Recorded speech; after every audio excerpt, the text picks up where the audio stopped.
अब नरेंद्र मोदी जी एक नया शब्द लाए, वनवासी। इसका मतलब अलग है। सबसे पहला इसका मतलब यह है कि आप पहले मालिक नहीं हो, आप सिर्फ जंगल में रहते हो। पहला मतलब ये। दूसरा मतलब कि जंगल के बाहर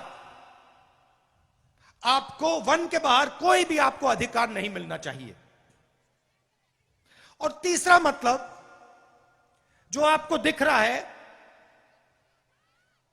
जहां भी हम देखें बीजेपी की सरकारें जंगल को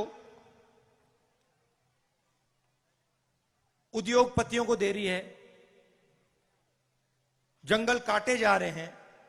आस्ते आस्ते आस्ते आस्ते आस्ते हिंदुस्तान में जंगल खत्म होते जा रहे हैं। सही बोला, गलत बोला? सही। तो तीसरा मतलब यह है कि जब इस देश से जंगल खत्म हो जाएंगे तो फिर आपके लिए इस देश में कोई जगह नहीं बचेगी। यह तीसरा मतलब है। यह मैंने आपको शब्द क्यों बताए? क्योंकि इन शब्दों के पीछे विचारधारा है। हम आदिवासी कहते हैं क्योंकि हम इस बात को मानते हैं कि आप हिंदुस्तान के असली और पहले मालिक हो। वो वनवासी कहते हैं क्योंकि वो आपके सारे अधिकार आपसे छीनना चाहते हैं और आपको यह याद नहीं दिलाना चाहते कि आप ही इस देश के पहले और असली मालिक हो। तो सबसे पहले मैं चाहता हूं कि ये जो बीजेपी के लोगों ने आपके ऊपर अपमान किया है, ये जो शब्द इन्होंने आपके लिए प्रयोग किया है वनवासी, इसके लिए ये आपसे माफी मांगे। हाथ जोड़ के हिंदुस्तान के आदिवासियों से ये माफी मांगे और उनसे कहें कि आप वनवासी नहीं हो, आप आदिवासी हो और आप हिंदुस्तान के पहले मालिक हो और हम आपको जो भी अधिकार चाहिए वो हम आपको देंगे।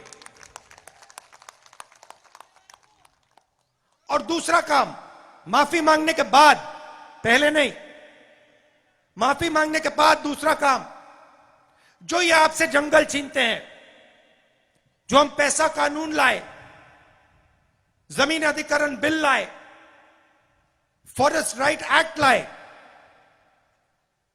इन 3 कानूनों को ये जो कमजोर करते हैं और आपकी जो जमीन है जो आपसे छीनते हैं, आपका जल है, आपका जंगल है जो आपसे छीनते हैं, वो आपको वापस देने का काम शुरू कर दें।